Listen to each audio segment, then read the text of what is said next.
Assalamualaikum warahmatullahi wabarakatuh. Alhamdulillahilladzi arsala rasulahu bil huda wa dinil haqq liyudhhirahu 'ala dini kullihi wa kafa billahi syahida. Hadirin yang dirahmati Allah Subhanahu wa taala. Penting bagi kita hari ini untuk menghidupkan di rumah kita kehidupan agama yang baik, kehidupan agama yang dicontohkan oleh baginda Nabi Muhammad SAW dengan para sahabat. Allah Subhanahu wa taala mengingatkan kepada kita, qu anfusakum wa ahlikum nar. Jagalah dirimu dan keluargamu dari ancaman api neraka. Pertanyaannya, bagaimana kita cara menjaga keluarga kita dari siksaan api neraka? Nah, tentu saja ini penting bagi kita menjaganya dengan menghidupkan amal agama di rumah. Bagaimana cara menghidupkannya? Tentu saja pertama, tanamkan dalam keluarga kita nilai-nilai keimanan. Jadi ini penting bagi kita karena kalau iman hadir di tengah-tengah keluarga kita, istri kita beriman, anak cucu kita beriman, maka keluarga kita adalah keluarga orang-orang beriman. Maka keyakinan iman ini penting karena iman inilah yang menjadi ruh dari kehidupan kita. Ya. Maka yakinkan kepada keluarga kita pentingnya hadir Allah Subhanahu wa taala. La ilaha illallah, tidak ada Tuhan selain Allah itu harus masuk ke dalam hati-hati anggota keluarga kita. Istri kita harus yakin kepada la ilaha illallah. Anak dan cucu kita juga harus yakin kepada la ilaha illallah. Allah yang telah menciptakan kita, Allah yang mengurus kita, Allah yang memberi rezeki kepada kita. Artinya ketika kalimat la ilaha illallah masuk dalam hati kita, maka kita akan senantiasa ingat kepada Allah dan kita akan senantiasa merasa diawasi oleh Allah. Nah, kemudian juga penting bagi kita adalah jadikan rumah ini sebagai tempat pendidikan ruhani. Ya. Orang tua sebagai murabi dan anak adalah yang harus menjadi bagian dari pendidikan itu. Ya. Maka tentu saja pendidikan di keluarga ini harus betul-betul mencontoh kepada Kangjeng Nabi dan para sahabat. Apa artinya? Pertama, apa yang diberikan kepada anak kita, konten pendidikannya apa, metode mengajarkannya bagaimana, ya. Nah, sumber belajarnya apa. Nah, ini penting. Maka penting bagi kita tadi konten yang paling utama kita sampaikan kepada anak didik kita pentingnya iman. Ya. Karena iman ini yang akan menyelamatkan dunia dan akhirat. Iman ini modal kebahagiaan hidup di dunia dan akhirat. Artinya ketika anak istri kita beriman, maka bisa dipastikan istri dan anak kita akan mendapatkan kebahagiaan. Ya. Tetapi ketika tidak ada hadirnya iman dalam anggota keluarga kita, dalam hati istri kita dan anak-anak kita, maka keluarga kita tidak ada dalam keberkahan. Kuncinya keluarga berkah, keluarga sakinah mawadah warahmah itu adalah keluarga yang didasari nilai-nilai keimanan yang benar, keimanan yang baik, yakin kepada Allahnya dengan baik dan benar. Hadirin yang dirahmati Allah Subhanahu wa taala. Nah, kemudian juga tanamkan juga dalam keluarga kita kecintaan kepada Nabi. Kata Nabi, adibu auladakum ala salasi khisalid, hubbi nabiyikum wa hubbi ahli baitihi wa qiraatil Quran. Didiklah anak-anak kalian dengan 3 perkara. Yang pertama, hubbi nabiyikum, tanamkan rasa kecintaan kepada anak kita. Pentingnya kita cinta kepada baginda Nabi Muhammad SAW. Kenapa? Karena baginda Nabi ini adalah contoh teladan bagaimana mengamalkan Al-Quran dalam kehidupan. Artinya ketika kita menjadikan Al-Quran sebagai pedoman hidup, maka pelaksanaan Al-Quran dalam kehidupan itu adalah apa yang dicontohkan oleh baginda Nabi Muhammad Sallallahu Alaihi Wasallam. Karena khuluqul Quran, akhlak Rasul itu adalah Al-Quran. Nah, maka jadikanlah Nabi kita sebagai contoh teladan, sebagai idola kita dalam kehidupan, dan sampaikan kepada anak-anak kita, ya, bagaimana perjalanannya Kangjeng Nabi, bagaimana sejarah Kangjeng Nabi, ya, bagaimana sirohnya Kangjeng Nabi, bagaimana sarirohnya Kangjeng Nabi, ya, bagaimana kehidupan Nabi, bagaimana pikir Nabi, dan bagaimana kerja Nabi atas umat ini. Ini penting. Jangan sampai anak-anak ini salah idola. Hari ini banyak anak yang mengidolakan orang-orang yang tidak dijamin masuk surga oleh Allah. Tapi kalau anak kita mengidolakan Rasul dan para sahabatnya, maka pasti dan pasti anak kita akan dalam masa depan yang baik. Ya. Yang kedua juga apa? Hubbi ahli baitihi. Tanamkan kecintaan kepada ahlul bait. Ahlul bait itu bukan hanya monopoli orang Syiah. Kita semua orang mukmin harus mencintai keluarga Nabi. Kenapa? Karena keluarga Nabi ada teladan. Perempuan itu bisa mencontoh kepada istri Nabi. Karena istri Nabi ini dijamin masuk surga. Dan istri Nabi ini adalah contoh bagaimana kehidupan kita di dalam keluarga. Ya.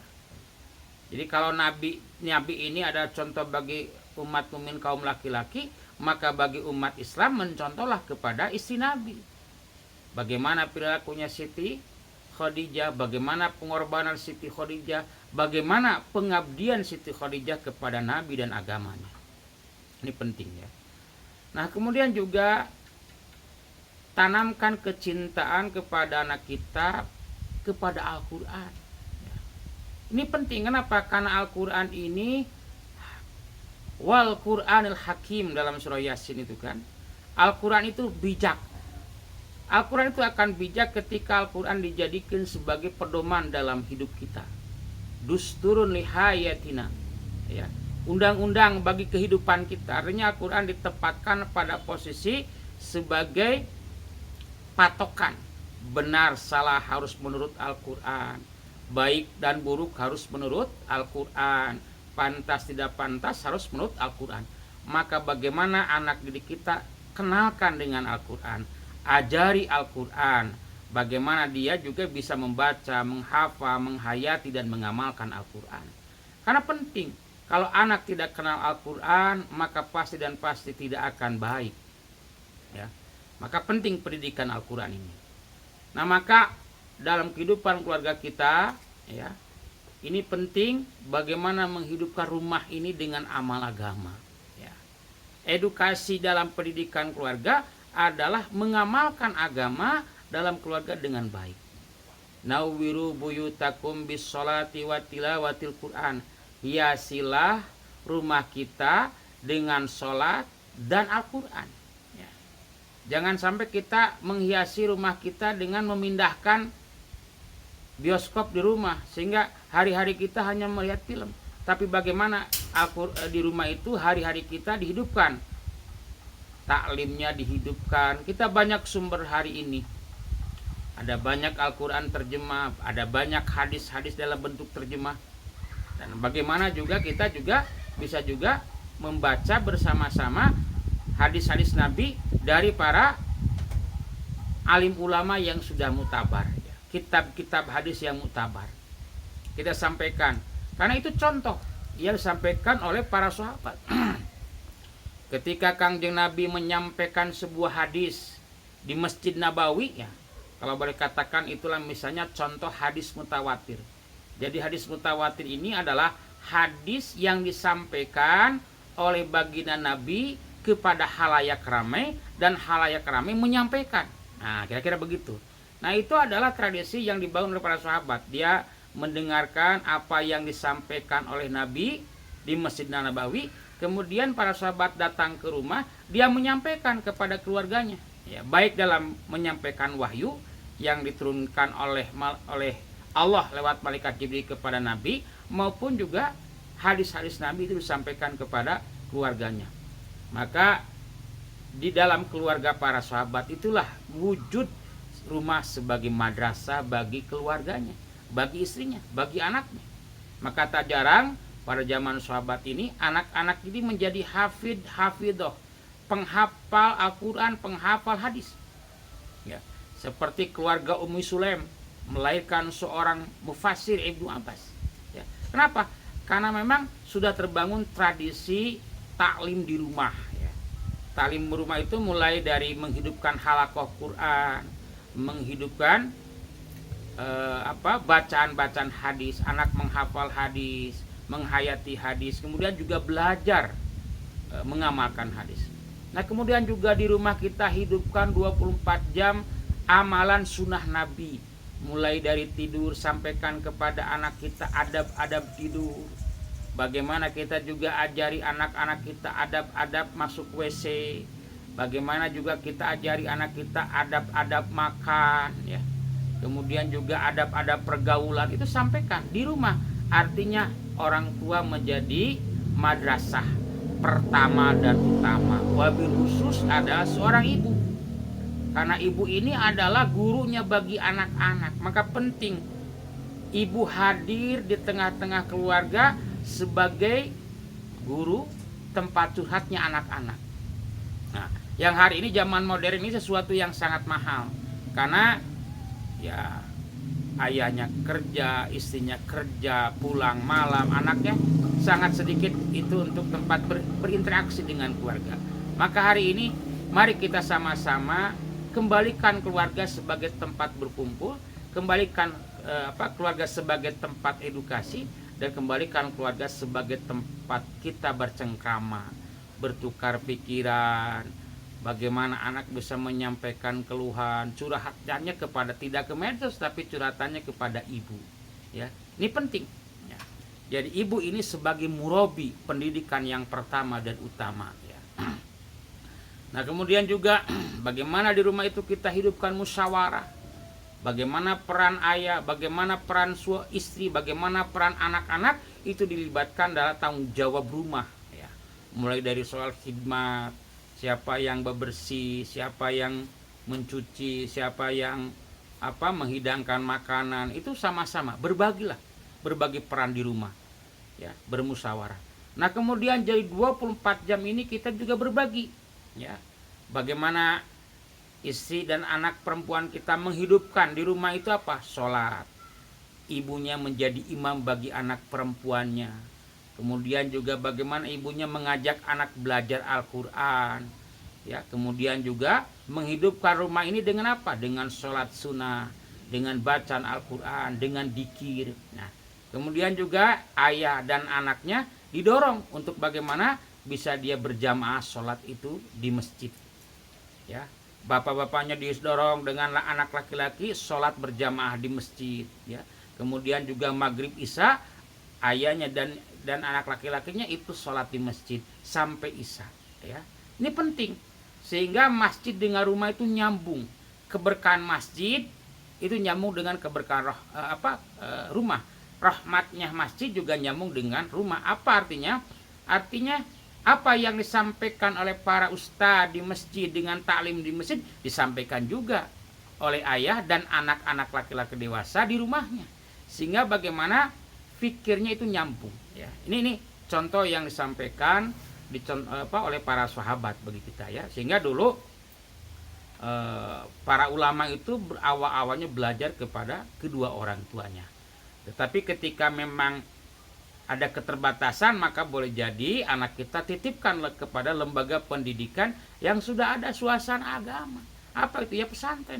Karena di pesantren inilah ada suasana agama, ada amal agama, kemudian juga menghidupkan sunnah Nabi. Ya. Maka kata Rasulullah, man ahya sunnati faqad ahabani wa man ahabani kana mai fil jannah.